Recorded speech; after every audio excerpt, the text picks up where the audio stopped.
Good afternoon to all of you. Thank you for being here today. It is my great pleasure to welcome you to the Chancellor's Colloquium Distinguished Speaker Series for 2011-2012. As you know, this series has been to bring here, to allow us to invite and bring here wonderful thinkers and leaders who can speak to us about various issues in higher education, from teaching to research to scholarship to any other issues that are important to us, of course, as a university. And we have been very successful in the past, of course, in bringing wonderful individuals who have shared with us their thoughts. And today we have been very lucky to have with us our speaker, Dr. Ralph Cicerone, who is president of the National Academy of Sciences and chairman of the National Research Council. Ralph's research is in atmospheric chemistry, climate change, and energy, and has helped shape science and environmental policy at the highest levels, both nationally and internationally. Ralph has received a number of honorary degrees and many awards on his scientific work. Specifically, the Franklin Institute recognized his fundamental contributions to the understanding of greenhouse gases and ozone depletion by selecting him as the 1999 laureate for the Bauer Award and Prize for Achievement in Science. This is one of the most prestigious American awards in science, and the Bauer Award also recognized his public policy leadership in protecting the global environment. In 2001, he led the National Academy of Sciences study of the current state of climate change and its impact on the environment and human health. And that study was requested by President Bush. In 2004, the World Cultural Council honored him with the Albert Einstein World Award in Science. In addition to the National Academy of Sciences, Dr. Cicerone is a member of the American Academy of Arts and Sciences, the American Philosophical Society, and has served as president of the American Geophysical Union, the world's largest society on Earth, of Earth scientists. He's also a member of the UC family. Many of you may remember that he has served as the Chancellor of UC Irvine from 1998 to 2005, a period that marked the institution, the campus, by a rapid rise in the academic capabilities of the campus and, of course, its size. With us today, we also have Dean Koh. Winston Koh is a professor of physics and has been our dean of the Division of Mathematical and Physical Sciences since 2003. He will help us with moderating the Q&A session and the discussion that is going to follow Dr. Cicerone's presentation. Many of you know Winston. He has been a wonderful colleague, and he has been with us on our campus since he joined the physics department as a faculty in 1972. His research has been in experimental particle physics. He surveyed inclusive reactions as a tool early in his postdoctoral career during the pioneer days of Fermilab, and that earned him the faculty appointment at UC Davis, and of course a tenure of many, many years here on our campus.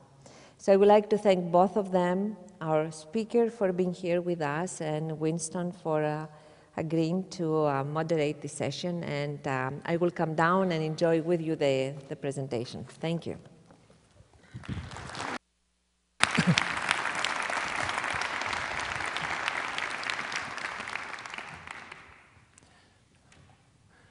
Thank you, Chancellor Katehi, for the kind introduction and also for the invitation to be here today. Some of you know that I've spent a lot of time on the Davis campus over the years, and those times have turned out to be some of my most exciting research, which I enjoyed myself. But I must say, and Larry Vanderhoff is here, I've never been in the Mondavi Center before, so this is also a treat. Thank you for helping to create it. The title of my talk today is something's missing. Climate change. Yeah. There's a line missing. It says climate change, human causes and responses. I don't know what happened. I think trying to match what the Chancellor's Colloquium series is focusing on in general, that is issues of the day and also issues that will remain with us for a long time and will present challenges and perhaps opportunities for humans, their institutions, their businesses, and certainly their governments. This is certainly one of the issues. I am primarily a scientist, so I want to spend a fair amount of time today talking about the science behind climate change, but also address the issues of human responses as well as human causes of climate change. I'm going to go very quickly because I misjudged the talk today for the time required, so I'm going to go quickly. I'm going to skip a couple of slides. I've asked Dean Coe to give me a few minutes of our reception time afterwards to use for the talk, so bear with me. In outline, this is what I'd like to talk about. First of all, a framework, how we go about trying to understand a system, if you will, that has so many variables as climate. Temperatures, winds, ocean currents, river flows, soil moisture, vegetation, the amount of ice, the rate at which they change, the phenomena of the seasons, all of these things are part of climate. So the framework is the energy balance of the Earth. With that framework, one can begin to make sense and figure out what should be focused on, what should be measured, what should be studied.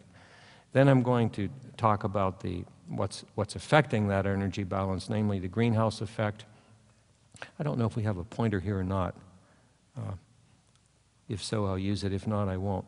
But then I'll go focus on some of the observations that tell us that things are happening. I'll go through those as quickly as I can. Then, of course, one of the connecting issues with human activities is that of energy usage, namely fossil energy usage, fossil fuels. And finally, I'll close with some comments about what humans can do in the way of mitigating the size of the climate change and adapting to whatever is occurring. So again, the idea of planetary energy balance, the physical energy balance itself dominates the global climate. And I'll illustrate that with a cartoon, which some of you have seen before, which is a depiction of the sun shining down on Earth. Most of the energy from the sun that reaches the planet is in the form of visible and near-infrared energy. And the number 341 indicates about 340 watts per square meter that shines down on the Earth from the sun, averaged over day and night and averaged over all seasons of the year. Now, not all of that is absorbed. Some of it is reflected immediately back to space. In fact, about 102 on an annual average, so that the Earth system ends up absorbing about 239 watts of this solar energy, sunlight, again, averaged over day and night and all seasons of the year and all places on the Earth. So for the Earth to be roughly in balance and not to be heating up just dramatically or freezing over dramatically requires an energy balance. These numbers have been measured by spaceborne remote sensing, as well as some aircraft measurements to fill in gaps. But the outgoing energy is indeed about 239 watts per square meter, within less than a watt or so. And that is in the form mostly of outgoing infrared radiation.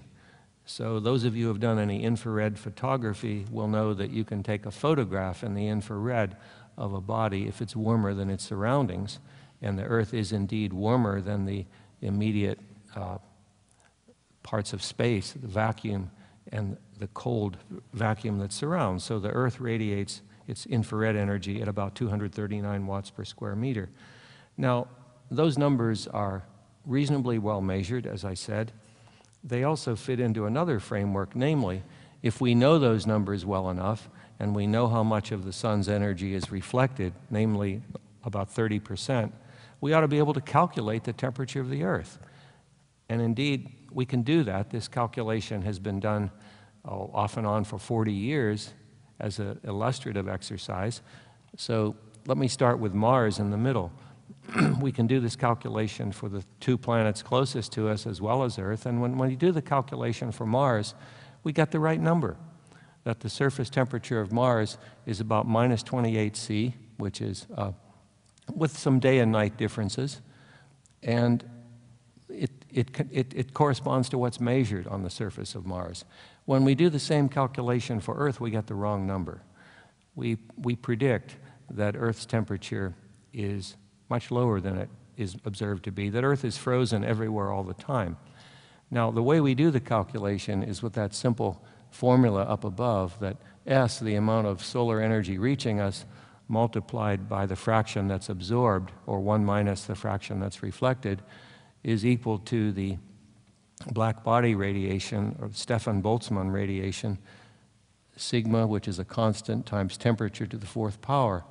Well, if we've measured everything else except T, we can calculate T. We do the calculation and we get the wrong number for Earth. We calculate that it's too cold. Something's wrong. What's missing is the greenhouse effect, the presence of an atmosphere.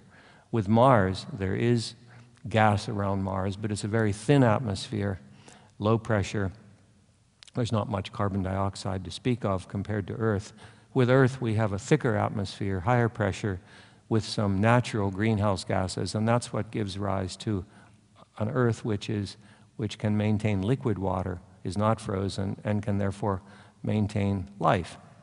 With Venus, the calculation is dramatically wrong, and some people refer to Venus as having a runaway greenhouse effect, where the atmosphere is so thick, so dominated by CO2 with nearly 100 times the pressure of Earth's atmosphere, that there's a very strong greenhouse effect. So this is kind of one element of proof of the existence of a greenhouse effect. I have other slides which I'm going to skip, but they represent more detailed information of what can be seen from space.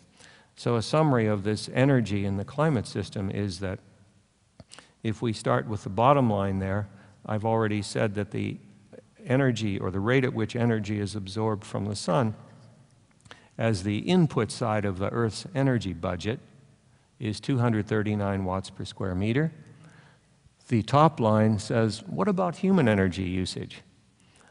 We use fantastic amounts of energy: petroleum, coal, natural gas, burning of wood, nuclear power, hydroelectricity, geothermal, you name it, tidal energy. It amounts to a very small number on this scale. It's about 1/10,000th of the sun's energy coming in. So if you were to arbitrarily say, let's take all the human energy usage, just all the human energy usage, including nuclear power, and spread it out over the surface of Earth, how would it come out on this scale? Well, it's 0.025 watts per square meter, or about 1/10,000th of the solar energy coming in. However, it's this middle line, which is, I've called it the extra heat, trapped near the surface of the Earth by this buildup of greenhouse gases, which is due to human activities, dominated by carbon dioxide, that has already, it's adding more than 1% of the solar energy, and this change to the Earth's energy budget has happened roughly in a human generation.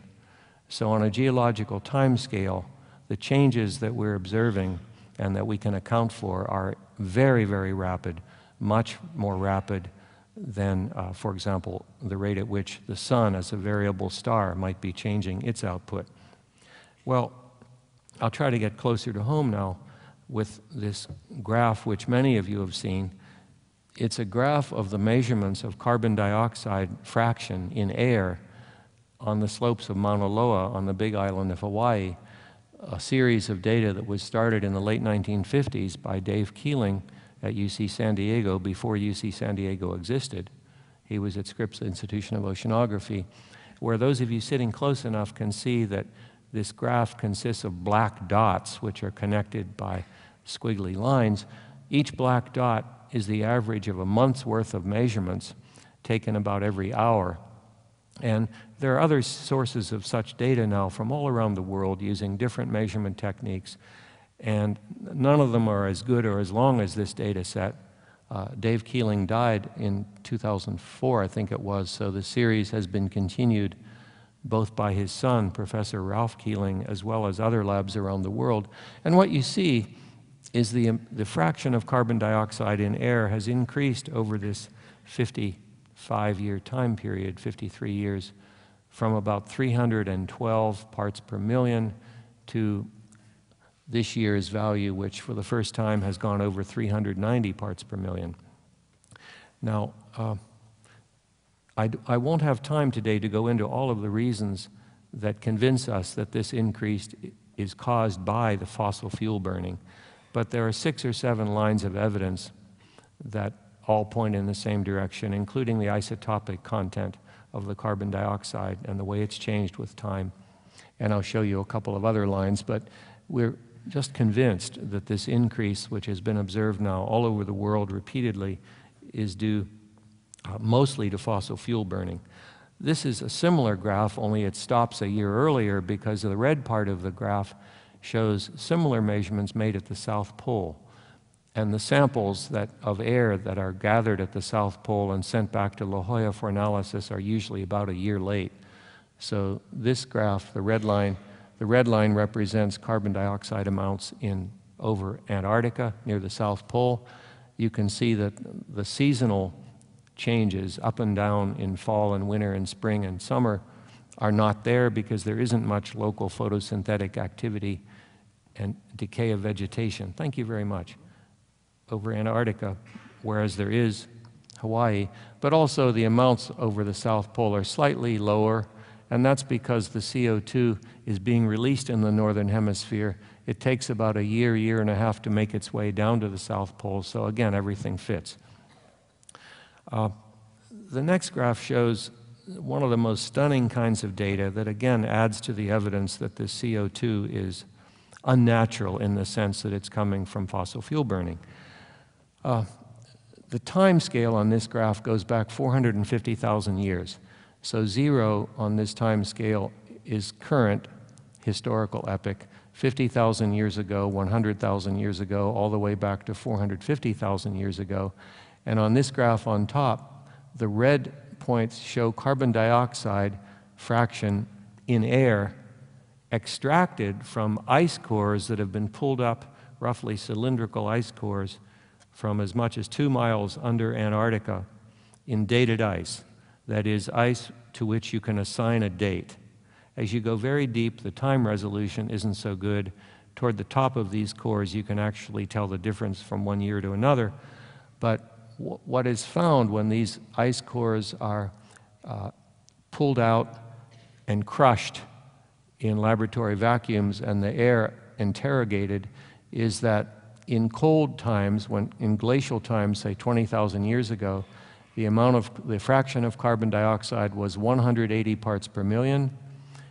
In between ice ages, when it's warm, the amount of carbon dioxide is roughly 270, 280 parts per million. The previous ice age, when it was cold, there would be like 175, 180 parts per million. The interglacial warm time would be up to 270, 280, 270, 280, 180, 280, 180, 280. So over the last 4 geological ice age cycles, we've seen this same pattern of carbon dioxide bouncing between the low value of 180 parts per million and the upper value of 280, but never in the range of 390 parts per million. So this is another kind of evidence that what's happening now is different. It's unprecedented over at least the last 500,000 years. These kinds of data now extend back to about 750,000 years, and you see the same pattern. The lower graph simply shows the same graph with methane amounts, which is another strong greenhouse gas. And I won't talk much about methane today, except that when it's been cold, there was about 300 parts per billion of methane in air. When it was warm, about 600, 600, 300, 600, 300, and so forth. And nowadays, methane concentrations are nearly 2 parts per million. So they're roughly 5 or 6 times the cold epoch concentrations and about 3 times the warm epoch concentrations, again due to human activities, as near as we can tell at least. The blue graphs here are proxies for the temperatures. That is, how did we know there was an ice age here and the temperatures were low? Again, from isotopic contents of ice in the polar regions. Well, I'll just give you a summary statement that the CO2 increases that have been observed are due to human activities. Roughly 85% of the increased CO2 is due to fossil fuel burning, and 15%, maybe 10% due to deforestation. So that's the burning of wood, the decay of wood products, and the loss of soil organic matter after an area is deforested, usually for agricultural purposes. So I'll just say in passing, too, that the radiative forcing, this change to the Earth's energy balance that I've mentioned, is a little more complicated than I've said. There are some other ingredients like aerosol particles and black carbon soot from fuel burning, but the uncertainties in those quantities are larger, and the greenhouse gases are the part of the energy budget that we can measure and calculate very, very well. For example, another greenhouse gas which is observed to be increasing, again due to human perturbations to the nitrogen cycle, largely through the creation of synthetic nitrogen fertilizer, is laughing gas, nitrous oxide, where the concentrations are a factor of 1,000 lower, 300 parts per billion, but rising globally. And N2O is a very powerful greenhouse gas due to its spectral features as well as its long lifetime in the atmosphere. And the data also extend back to recent ice cores of a couple of centuries ago, showing that the natural background of nitrous oxide was well lower than is now being measured. So the picture's consistent. We can then do calculations, and these calculations can be done, people here at Davis, and this particular set of calculations came from some colleagues at University of Illinois. They're fairly easy to update, and it shows in this jargon I'm using, or terminology, radiative forcing, that the perturbation to the Earth's energy budget, averaged over day and night and a year, is about 2.7 watts per square meter, as I already said. About 1.7 from carbon dioxide, about 0.5 watt per square meter from methane, a couple of 0.1 of a watt from nitrous oxide, and maybe 0.35 watts per square meter from a variety of fluorine-containing gases, including the familiar chlorofluorocarbons, which are not even being used anymore, that were used for refrigerants and aerosol spray propellants until the late 80s for the most part. But even the substitute refrigerants, which are now used in automobile air conditioners and household refrigerators and so forth, like this one, hydrofluorocarbon 134A, the concentration has gone from barely measurable in 1995 up to 50 or 60 parts per trillion. Again, with more in the northern hemisphere, because we're releasing it in the northern hemisphere. It takes about a year to make its way into the southern hemisphere, but the concentrations there are rising too, and the greenhouse effects of these kinds of fluorinated chemicals are also now accumulating, although they're shorter lived, and that's one of the reasons why they were judged to be acceptable replacements to the chlorofluorocarbons. Well, okay, that's kind of a theoretical background and a context. Let me now show you what we're measuring to be happening to climate variables. There are several data centers and scientific groups around the world that are keeping track of temperatures over the planet. This is a depiction from the NASA effort, which is led by Jim Hansen in New York City. And 0 on this graph does not mean 0 degrees. It means a reference level defined as the average over this 30-year period of all the temperatures measured on the surface of the Earth over continents and oceans. If you take all of the data from 1950 through 1979 or 80, this is what they look like, and the average is 0 on this graph. Every period that was colder than that comes out minus degrees centigrade, and then the 30 years or so, starting in the late 70s through now, have been rising pretty consistently, almost everywhere in the world, significantly above the noise level of the data. There are several hundred million temperature measurements that go into this record. As I said, there are 2 or 3 other places around the world that work with these temperature data. I'm going to show you some of the results. But here you can see that there was some noisiness in the late 19th century, generally speaking cooler than now, but with fewer data, the uncertainties were larger. A small warming seen in the early part of the 20th century to about 1945, then perhaps a small cooling until about 1975, and then a warming averaged over the whole planet of the last 30 years. Now, there's a lot more detail available, and I'll show you just the next level of detail. If you break up the northern hemisphere north of the equator and show separately the data south of the equator, you see differences already. The red part of the curve are the average temperatures of the half of the planets the north of the equator, and you know that there are more continents than ocean in that land area in the northern hemisphere versus the southern hemisphere in blue, where the planetary surface is mostly oceans. So you see that the northern hemisphere is warming up faster than the southern hemisphere, and these winters of, let's say, 2009 and 2010, which were a little bit cool compared to the previous few years in the northern hemisphere, at the same time the southern hemisphere had an all-time record high. So you begin to see when you go into geographical regions, smaller regions than the whole planet, that there's more variability in the data, and it's worth learning about this. But it's also consistent with the picture that I'm showing you today, that the northern hemisphere is warming up more rapidly because of the forcing that's being imposed on the planet causes land to warm up faster than oceans. There's certainly much more detail. You can go into latitude, longitude plots where for example, the outlines of the continents show here where the equator cuts through the middle. So 2010, which was the hottest of all the 132 years on record, is depicted here, where the first 11 months of the year show that there was a pronounced warming over those in 2010 compared to the reference periods. In the Arctic region, the red and brown false colors show that. It's actually true of all the years recently. 2005, which was the second warmest of the 132 years, again showed a big warming in the Arctic, less warming over the ocean areas, more warming over the central continental regions. This is again consistent with the view that the warming is being caused by this imposed extra greenhouse effect.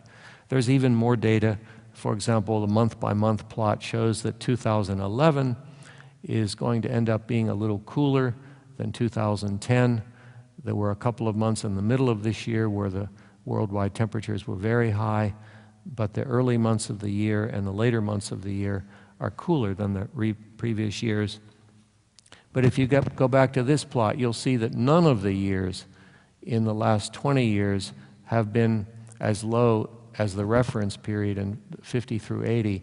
Even what we thought was a cold winter in 2009 was way above what we used to experience. So it gives you a feeling of where we are. Water temperatures are also observed to be increasing. The data are not as good. Covering the oceans is difficult. We don't have commercial aircraft. For example, we don't have weather stations to speak of over the oceans. So getting oceanic data is more difficult. But such as it is, there are 2 or 3 data sets like this from around the world that show that the heat content of the upper oceans, the upper 700 meters or so of the oceans above what's called the thermocline, where the temperature profile changes. These are the ocean waters that are in contact with the air. The air is warming up. The bottom oceans are not in contact with the air on this time scale. So what you'd expect to see is the upper oceans warming up. That is indeed what we see. The amount of energy is at least explainable in terms of the extra greenhouse effect. Sea level rise. Sea level has been observed to be increasing for a long time.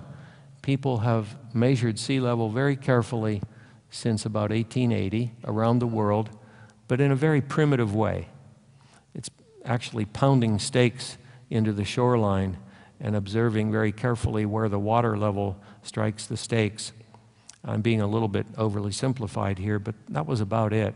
And what was observed is that, in fact, the average sea level rise is actually different from what would be observed in many places. There are local geological effects going on, there are seasonal effects that have to be sampled over very carefully. But generally speaking, over this 100-year period, from 1880 to about 1990, the amount of sea level rise was about 17 centimeters. So, about this much. So that's about 1.7 millimeters a year, or 17 centimeters in 110 years. Well, the right-hand part of this graph in red shows something a little different.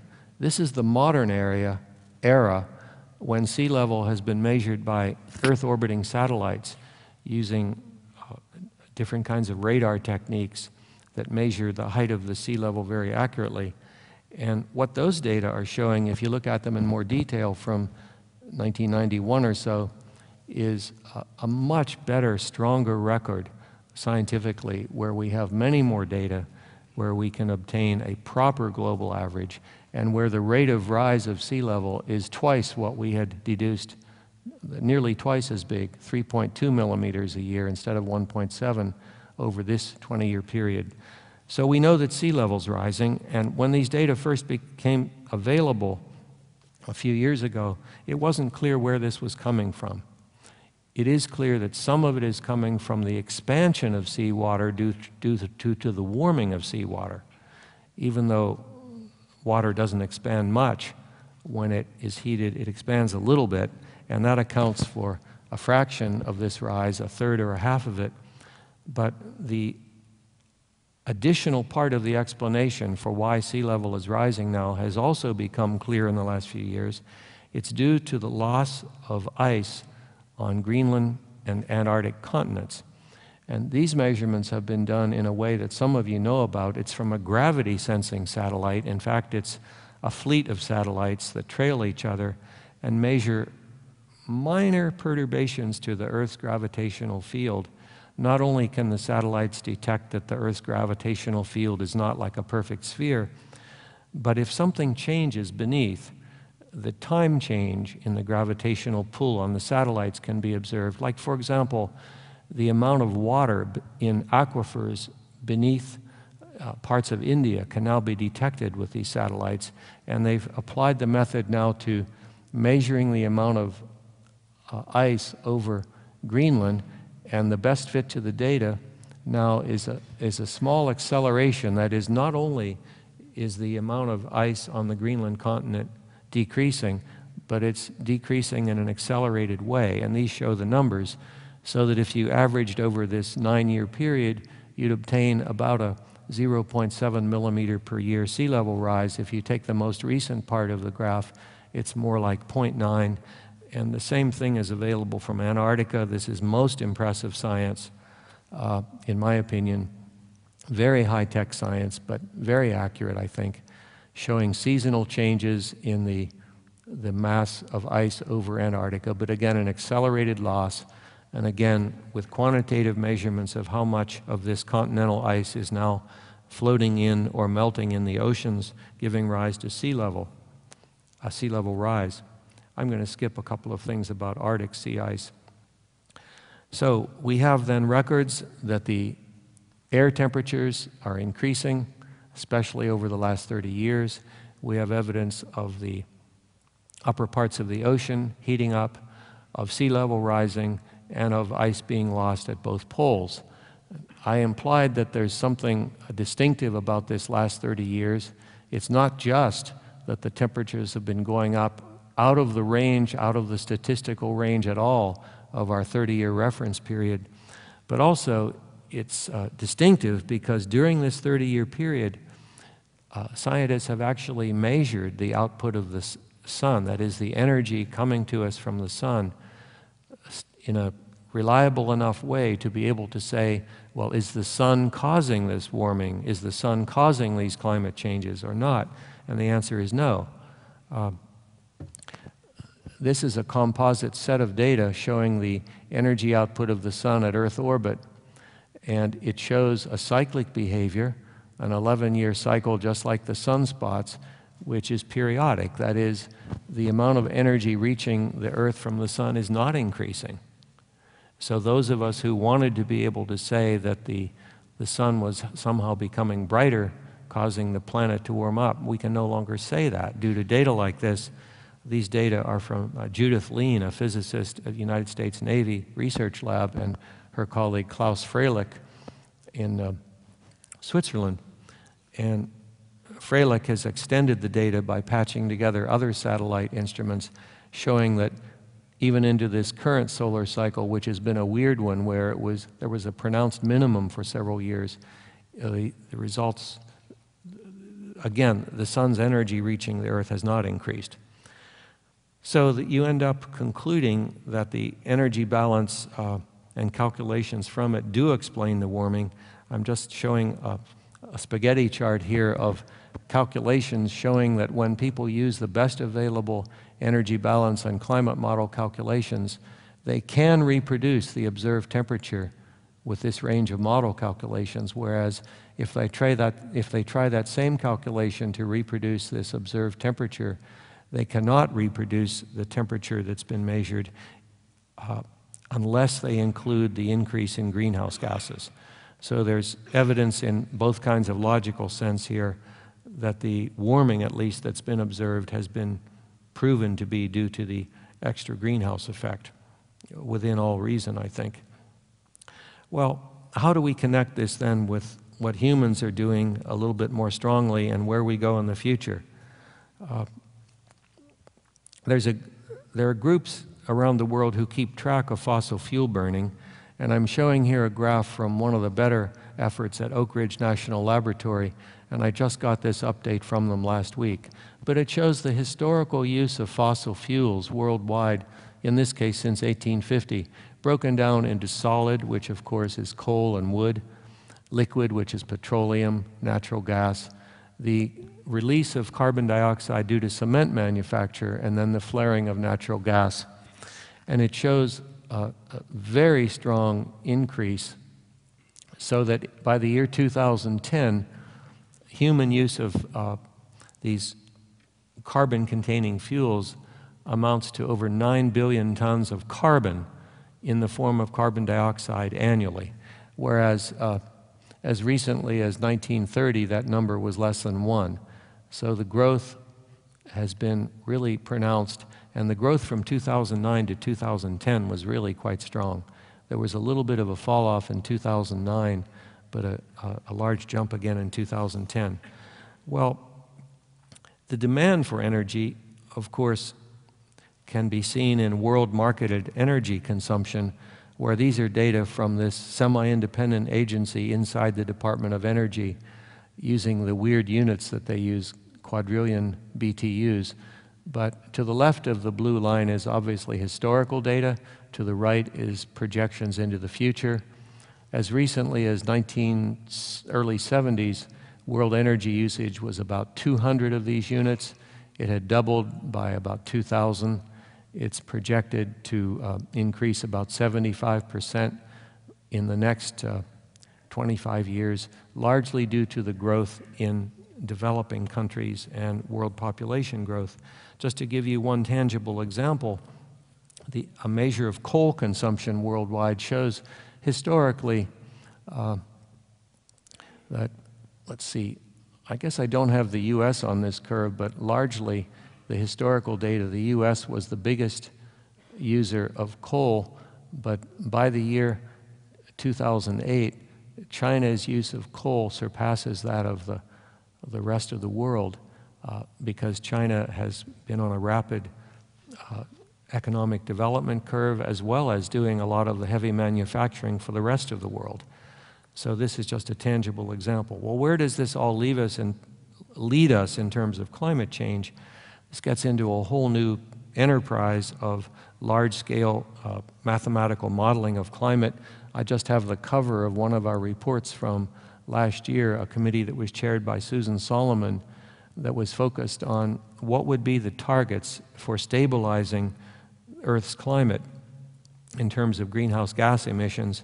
And in the process, they did a critical review of future climate changes which are projected by the mathematical models of today, which are basically the governing equations for the planetary system of air and water and soils, and the conservation of energy and mass and the flows and angular momentum, and try to solve the equations from first principles. And they reviewed then what are the future projections of temperatures, averages, and summertime highs, precipitation amounts for various regions and seasons of the world, frequencies of heavy rainfalls, Arctic sea ice cover, wildfire frequencies, and many other impacts. And suffice it to say, these projections are, I think, reliable enough to give us ranges that the perturbations that will be seen in a future use of fossil fuel energy like this are significant. Now, I didn't say that this world marketed energy consumption, about 85% of it is due to fossil fuel burning. There is some non-marketed energy, like the use of animal dung and wood that's gathered up on a daily basis, which are a few percent. But for the industrialized world, certainly 85% of the energy is from fossil fuel. And until and unless that changes, the CO2 emissions will lead to the kinds of, as far as we can tell, to the kinds of predicted model results which Solomon and her crew summarized. Okay, well, how are humans going to respond, and why is this an issue of today and for the future? Well, there are two kinds of responses, and I'm sure you've heard this terminology, but mitigation we define as actions which are taken to reduce the pace and the amount of climate change which is caused by humans. Now, at the same time, there can and will be climate change caused by nature, we presume, but these are the factors that we know about over which humans have control. So mitigation would be any effort that is taken to reduce the amount of that climate change, whereas adaptation would categorize those human activities which are being taken to reduce the adverse impacts of climate change from the climate changes that do occur. I'll show you one example, which is a paper depicting the huge heat wave that they had in West Central Europe in 2003. Some of you remember that Paris was especially hard hit July and August of 2003. These data represent averages of the difference from the normal July and August in Paris over a period of time, showing the actual data of what happened to the July average temperature. And then 2003 on this scale was a couple degrees centigrade on average higher for a whole month, but it was a severe heat wave, and I think there was something like 12,000 additional deaths reported in Paris which were attributed to this heat wave. The model calculations that go into the future show that that kind of a heat wave, while it was a 1 in 300 year event historically, will become a 1 out of 2 year event by about the year 2040 or 2045. So it's an example of the need both to do mitigation to try to slow down this climate change, but at the same time take those adaptation steps towards, for example, air conditioning, better air circulation, better hydration of especially old people who are especially susceptible to heat waves. Mitigation actions, of course, are things like reducing the CO2 emissions from fossil fuel usage, and those actions could be anything from energy efficiency, to simply use less fuel to get the amount of energy that we really need, the use of renewable energy, nuclear power, maybe carbon capture and sequestration, also to minimize the emissions of carbon dioxide from forests and soils by stabilizing and regrowing forests, and all the way down the line with different greenhouse gases and black carbon. A way to depict this challenge. It's actually global carbon cycle management, where this is a cartoon that was given to me by a Japanese colleague several years ago, and I really should update it because it's meant to depict water rising in a bathtub, where eventually the water rises to a point that the bathtub can't hold it anymore, and that would be an analog or a metaphor for a dangerous amount of CO2 accumulation. And the way that the level in the bathtub is determined, of course, is by the input, which is the human-caused emission of extra carbon dioxide. And in this depiction, it was only 7 billion tons of carbon per year. We now know it's over 9, whereas the natural absorption uptake, or the outflow of the bathtub, is about 3 billion tons of carbon dioxide. So when you've heard people say that we're going to have to reduce the input of our emissions of greenhouse gases by 2/3 or so, that's not inventing a number. It's based on what we've been able to measure of the planet's natural ability to take up carbon dioxide, either by oceans or lands. And there are several independent methods by which these numbers have been arranged. We can talk about it later if you wish. So the management challenge is to stabilize the water level in the bathtub at some level. We're going to have to decrease the input, because it's not clear that we can ever increase the natural absorption capability. But now we have a challenge of scale, which shows the amount of human intervention that's going to be needed. To stabilize the atmosphere, for example, at 500 parts per million carbon dioxide in the middle of this century, will require reducing the CO2 emissions by about 7 billion tons of carbon per year. And each billion tons of carbon would require, for example, that the energy use in every building on the surface of the Earth would have to be cut by 20 or 25%. So some of you are familiar with the energy efficiency that's been built into some of the new campus buildings here. We would have to decrease the energy use in every building on the planet by 20 or 25% to be able to avoid 1 billion tons of carbon as carbon dioxide emission per year. Or we would have to increase the fuel economy of 2 billion cars on Earth to 60 miles an hour from 30 miles an hour. That would save you 1 billion tons of carbon emitted per year.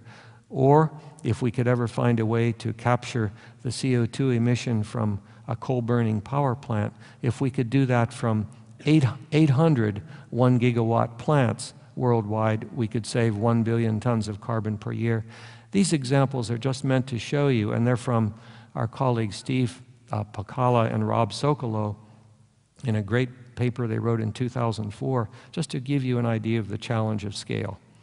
Now, the low-hanging fruit, which some of you have mentioned today, is energy efficiency, because here's a way to save money and mitigate climate change at the same time. Energy efficiency would do all of these things. It would decrease our dependency on foreign oil. It would improve national security for obvious reasons. It would decrease our trade deficit, which at $100 per barrel of oil is roughly $400 billion a year of expenses. It would decrease local air pollution. It would increase national competitiveness on manufactured products. It would encourage the development of new products for global markets. And it would decrease household energy costs, which we all understand, while it would also slow down the increases of carbon dioxide and methane. So energy efficiency looks like a winner, and you really wonder why we haven't been able to make a stronger national commitment to doing it, like we did after the oil embargoes by OPEC in the late 70s. We made great increases in energy efficiency in those years, and then we stopped. If you want to put it in more practical terms, maybe we have two strategic challenges. One is to reduce the amount of oil we use for transportation.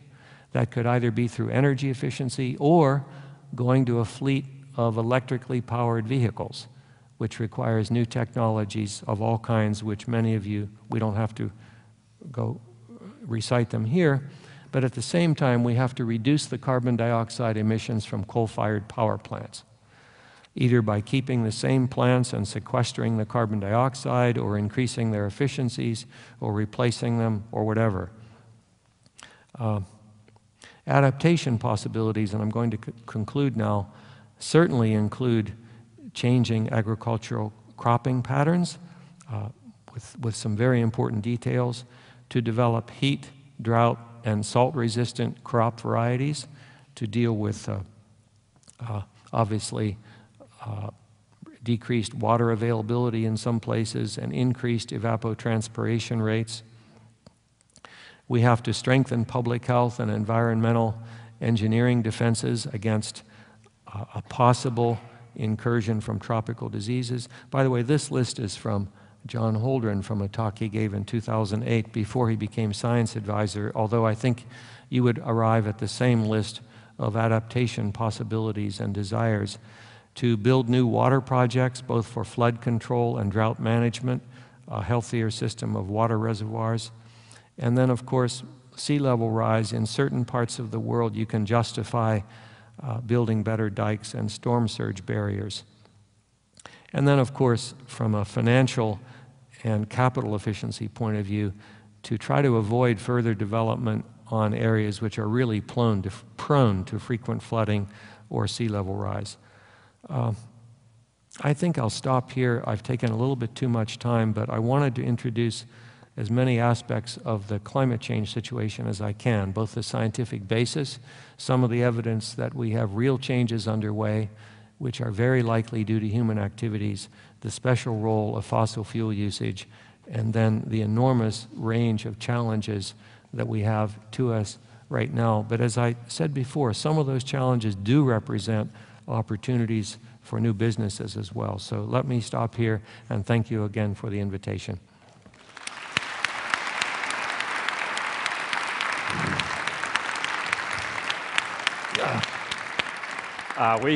We thank you, Ralph, for this compelling and inspiring but sobering talk.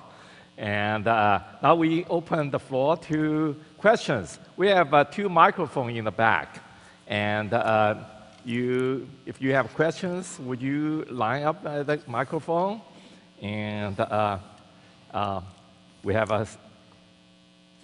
we'll have some time for questions.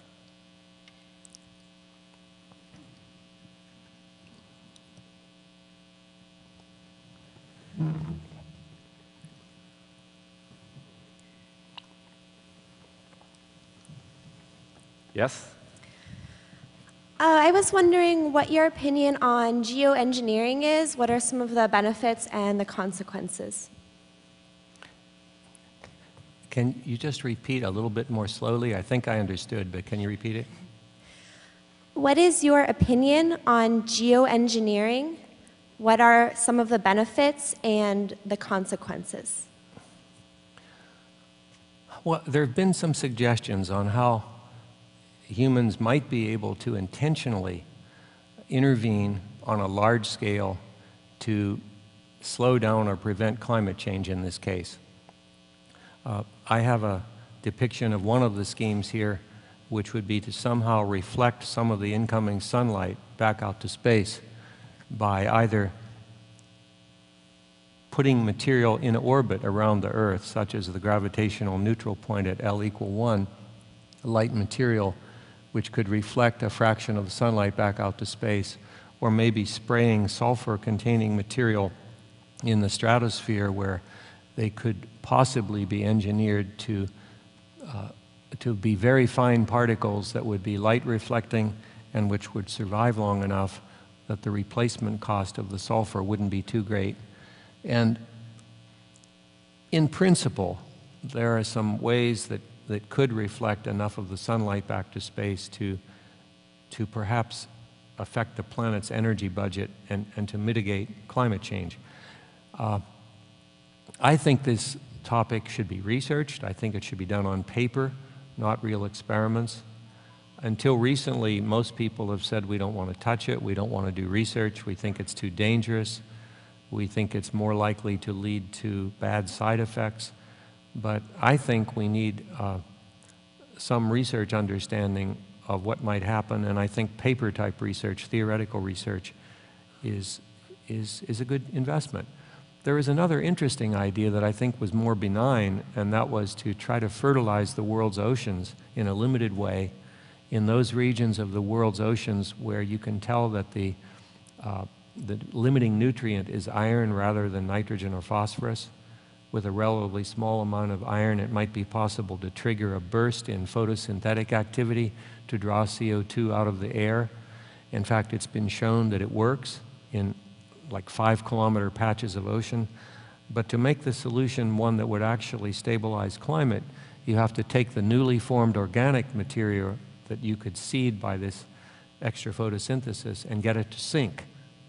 So originally this idea was called the geritol solution, give it a little iron. But I think what would really be needed is like a Chicago solution, where you have to bury the gangsters in concrete all the way to the bottom of the ocean.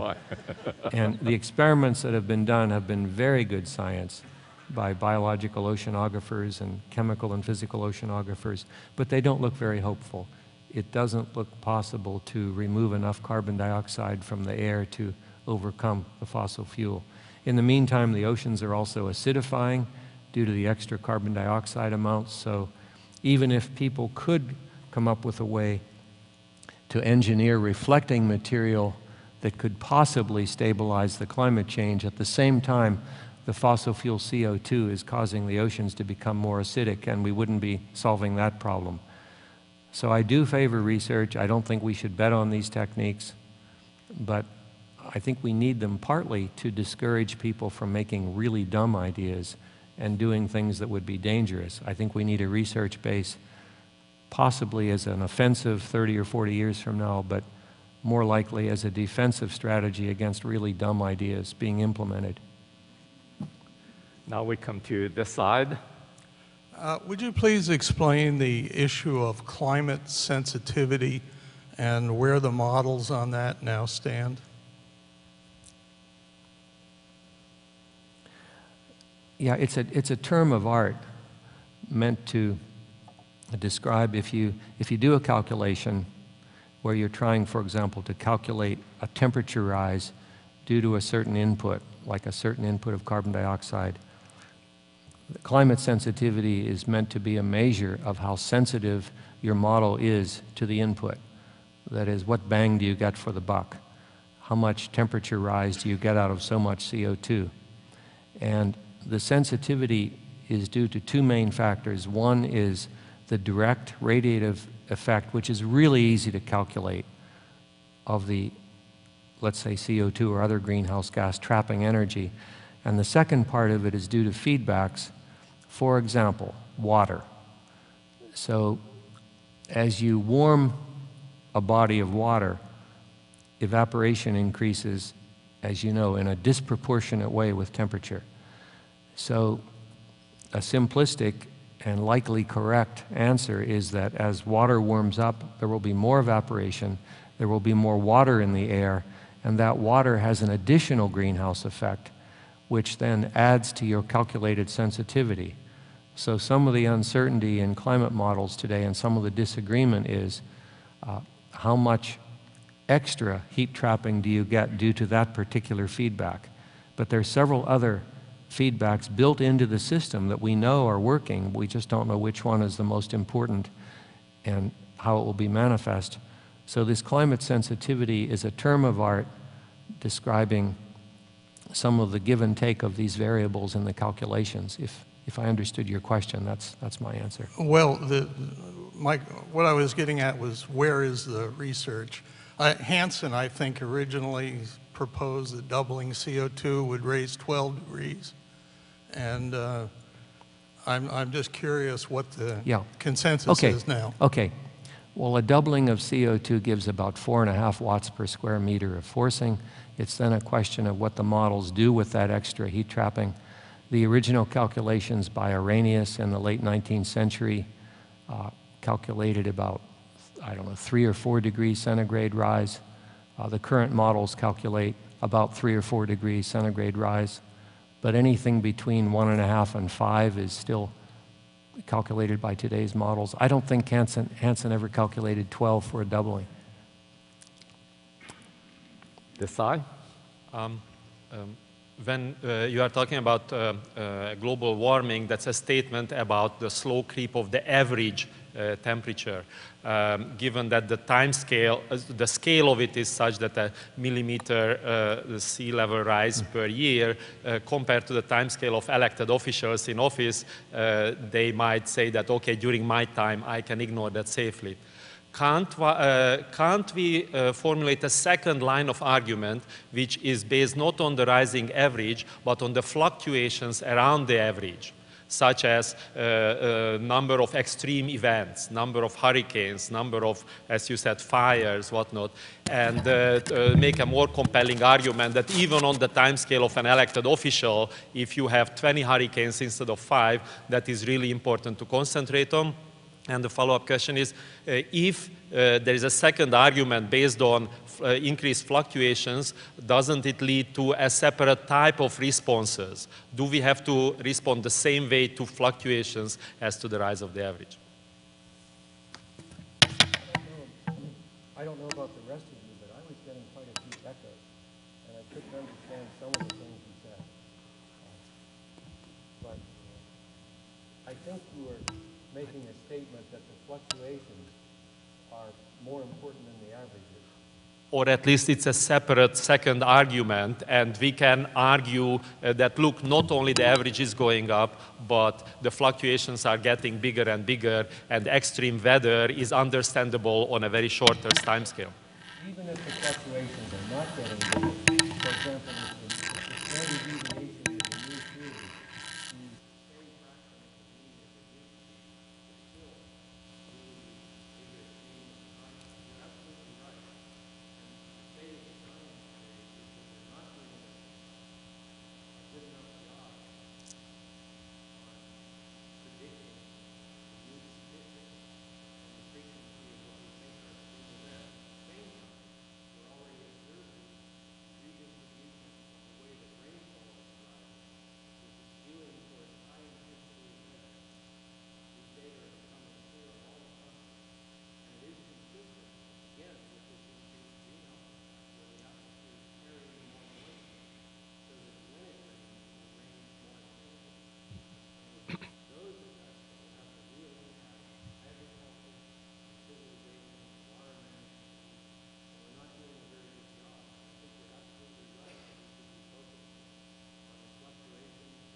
Okay.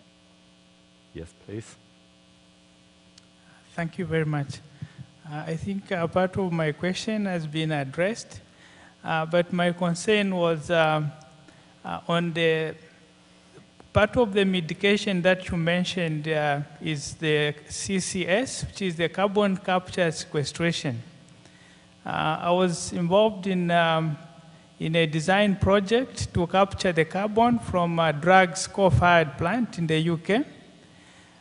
So our proposal was to capture, then liquefy it, and store it in a tank, ready to take it somewhere else. But we had a challenge with the storage. So if you capture this carbon dioxide, so how do you store it? What volume can you store, and where do you store the carbon dioxide? So that was the main challenge, and this is the question which I have, which I think maybe you can address. Thank you. Are you a technical expert on the subject? Not really. I was part of the students at University of Leeds who were assigned, this project to design the carbon capture plant for the Dragg's coal-fired plant. Yeah. Well, perhaps there are some experts here today who have thought seriously about capturing carbon dioxide, let's say from a exhaust plume, or decarbonizing fuel before it's burnt to use the carbon elsewhere. This is a huge challenge. I think it absolutely needs focus, although I don't hold much hope myself that it will end up being a bulk solution for several reasons. First of all, a lot of our fuel burning takes place in dispersed places, for example, like automobiles and individual homes. The easy target would be high concentration CO2 plumes from power plants. But even then, the bulk amounts are so large, the efficiency of capture, the energy used in capturing, and then the energy used in transporting the stuff, let alone liquefying it and pumping it underground and assuring that it can stay for a long time. These are all challenges, but the reason I think we have to face it is that it's unlikely that we're going to come up with one simple solution that handles the whole fossil fuel dilemma. We're going to have 5% here, 10% there, maybe 20% from energy efficiency and so forth. So I think carbon capture and sequestration needs more work. It's going to be a small application when it does work. I don't see any way that it's going to solve the whole problem by itself, but we are required to at least try it, I think. Okay. Thank you. I thank you very much for calling out energy efficiency as part of the solution. I'm the director of the Energy Efficiency Center here at UC Davis. I work primarily with engineers, but I'm a sociologist, and one of the things that very much concerns me is the focus both in funding and reports on the natural sciences and engineering, on devices, and very little on the social science part of it. As your talk says, this has got human causes. And unless we change the way we govern, organize, consume, we are not going to solve this problem. Those are cultural and institutional and governance problems, and we are not, as a scientific community, addressing those in a very substantial way. And I'm very, very concerned about it. I'd love to hear what you have to say. Thank you. How could I disagree with that? There is a set of data that I have here that some of you know very well. It's a success story from California where some of the above that you mentioned was actually applied, and that is refrigeration efficiencies in California. First of all, I don't know how many of you know that Californians use about 50 to 60% as much electricity as the rest of the United States on average per person. So California is electricity efficient. Now, how did that happen? Well, back in the 50s and 60s, the biggest single consumer of electricity in a typical house was the refrigerator. And people kept wanting bigger refrigerators, and the annual cost of electricity, the cost of the refrigerator, and the electricity usage was rising. But in the late 70s, a bunch of things started to happen. Electricity prices got big enough that public policy started proposing that there be standards for energy efficiency of refrigerators, compressors, the motors, the insulation, and some people objected. This is government intrusion. It's going to cost so much that nobody will be able to afford a big refrigerator. It's going to bankrupt us. But nonetheless, California went ahead with standards on electricity. Another thing, and now if you see the data through 2010, the size of the refrigerator, this is the average volume of a refrigerator, it's now about 23 cubic feet. And what limits the size of a refrigerator today is not the cost, it's the width of the kitchen door. Refrigerator prices have gone down from nearly $1,300 on average to, say, $500 or $400. The efficiency has gone way up to the point that the refrigerator is no longer the biggest consumer of electricity in California. This efficiency story has led California to be more electricity efficient than the rest of the country.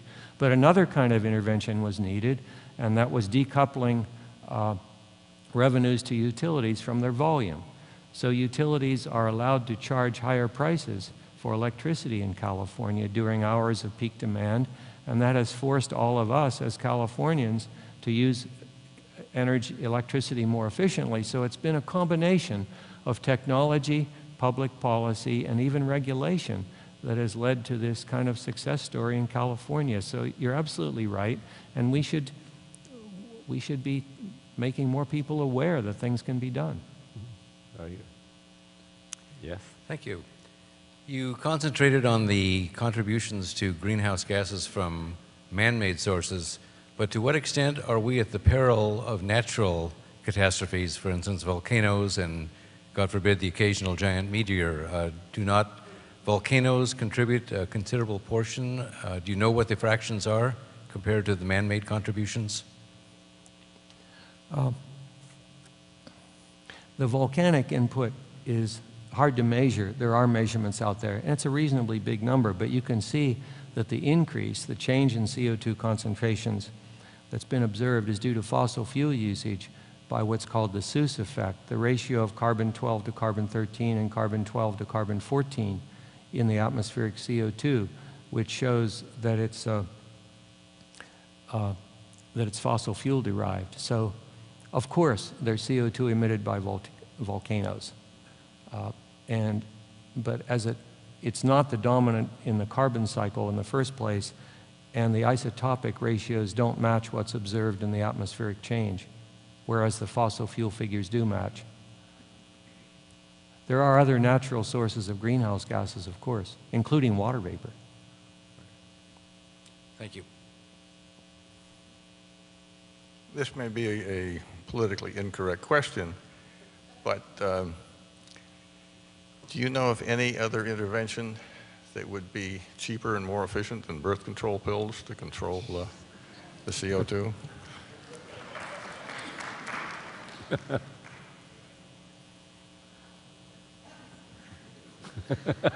Yes, the answer.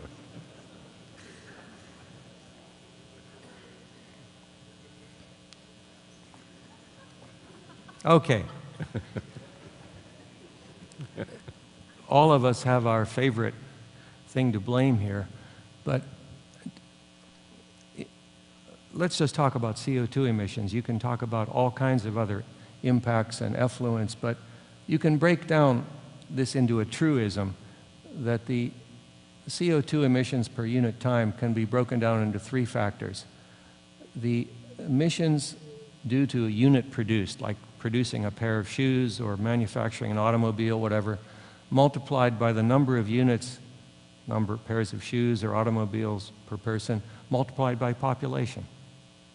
So you can see from this kind of a factorization or a disaggregation that all of these factors are involved. So population definitely has a proportional effect, but so does the measure of material consumption, so does the technology or the inverse of good technology, namely the amount of waste or the amount of emissions. So that you asked if I know of a cheaper way. I think I do. I would probably focus on energy efficiency to start with, but certainly to some extent, population is a proportionality factor. I think that's just true. Thank you very much. Hello, Dr. Cicerone. I hope you'd share a few of your thoughts about two topics. One is abrupt climate change, and the other is what's often been called the methane time bomb from methane clathrates or melting permafrost, and the potential for those types of feedback loops and abrupt change, like thermohaline circulation.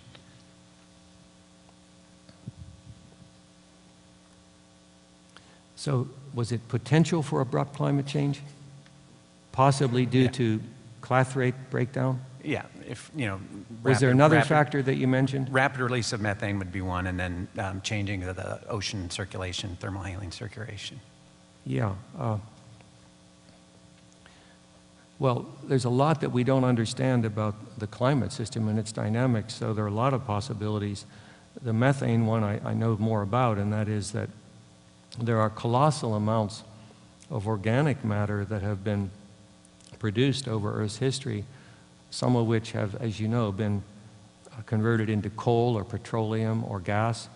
And in the case of gas, there are these structures called methane clathrates, which are individual methane gas molecules trapped in a structure of basically a kind of semi-crystal of water around it. And this structure can be made stable under enough pressure and low enough temperatures. And we know these things exist. Probably the best data are in the hands of oil companies and gas companies. They exist around the margins of different continents and in some ocean bottoms.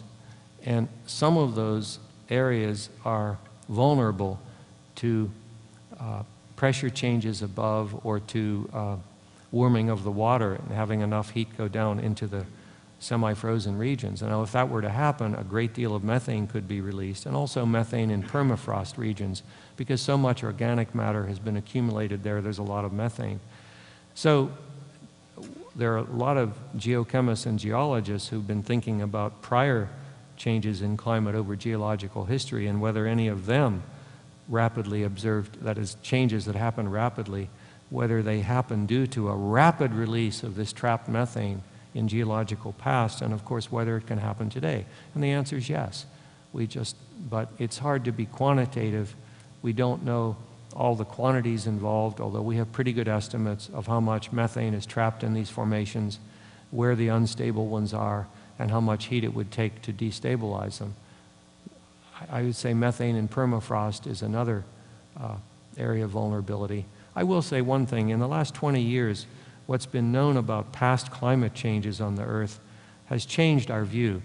If you go back to old encyclopedias, you'll find that people said climate changed slowly over thousands and millions of years.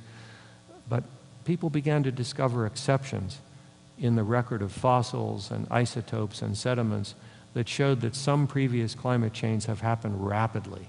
In fact, more rapidly than the time resolution of the data that were being used. So now it's become, with enough of these exceptions being shown, it's more like the norm of what we think past climate change have happened rapidly and more abruptly than the slow changes.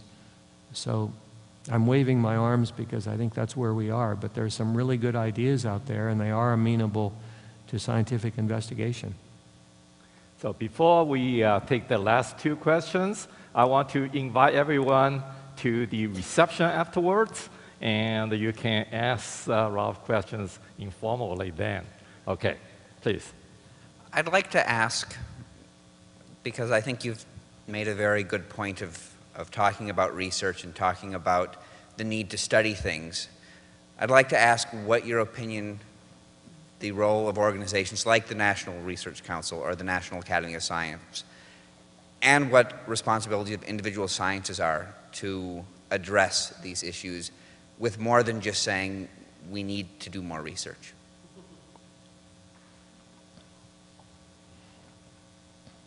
Well, I think to be true to the scientific process, I think we always have to say that this is what we understand now and that it's subject to criticism, it's subject to refinement. So, for example, there are societies of scientists and engineers who have made public statements, and these statements have been vetted, they've been researched, they've been voted on, and they're posted publicly in various places saying a short version of what I said, that climate is changing, that the best evidence we have today indicates that most of this change over the last 30 or 40 years is due to human activities. Here's what the activities are, and that obviously detailed predictions at the level we want are not available yet. Now, that's an important role for individual scientists and scientific societies like the American Chemical Society, the American Physical Society, the American Geophysical Union, academies of other countries, our own, the Ecological Society of America, the American Meteorological Society, the Geological Society. When these scientists say that this is the best of our ability right now, this is what the evidence is saying, that's a pretty powerful statement, and I think it's a responsible one without going overboard and saying we know exactly what to do. So that's one measure, I think, making public statements which are responsible. To be more politically active, I think, gets down to individual choices, and every time any one of us stands up in the political arena and makes statements which are value judgments or our own opinions. I think we have to take pains to label them as such and to show where we're departing from what is purely objective and scientific and what gets into the realm of personal opinion and value judgments. And I think each one of us has the option to make those statements. But I think it's incumbent on us to separate them from what can be demonstrated objectively. Thank you. Okay. That's a conservative, cautious point of view, but that's where I am. Okay, last question. Okay. I wanted to ask you, how aware are other countries about this problem? Because those are some very alarming charts you showed us, and I fear whatever margin of safety we're able to create for ourselves is just going to get eaten for breakfast by developing countries. You know, for example, India, the Middle East, Russia, and China especially. If it turns out they're actually, for all the people that live over there, they're consuming much less than individual Americans are. And once they're given time to finally catch up to our standard of living, it's going to be like there's not like 8 billion people living, but in today's terms, it's going to be like 72 billion people living on the earth if everybody catches up to the same standard of living. So I feel like we're at this hypocritical stage of, you know, we were allowed to develop using fossil fuels, pretending that was an inexhaustible source, and other countries are beginning to do the same. They're building their own Americas at a grander scale, and I believe politics should be an integral part of this. Well, of course, you're absolutely right. And one of the reasons that international agreements that would have a real impact on limiting climate change have not been successful yet is that disagreement that you just outlined. Namely, if you look at, for example, at energy use patterns, I don't have the graph I wanted with me, but in the past, the bulk of the energy usage worldwide, which I said is about 85% fossil fuel usage, was due to developed countries. And I mean, as recently as 1990, the big fraction of the energy usage was by the United States, Canada, Western Europe, Japan, Australia. But as you move into the present and the near-term future, almost all of the growth is now by the developing and emerging market countries. So when the government-to-government or even people-to-people discussions occur, there are these two different points of view. That, first of all, carbon dioxide as a representative greenhouse gas survives in the atmosphere for hundreds of years, so that what was put in the atmosphere in the year 1950 is still there, so that one could say from the point of view of a developing country, well, look, what's in the atmosphere now was due to you rich people, but the rich countries can turn around and say, but what's going to be in the atmosphere in the next human generation is largely due to your development. So coming up with an equitable share of the responsibility so far has not reached agreement. And the per capita emissions, as you say, are another difference that has to be taken into account. And so far people haven't been able to agree. I mean, I have my own opinions, but that's essentially the problem as you outlined it. So I don't know how to break that deadlock. Okay. So let's thank Ralph again for this discussion.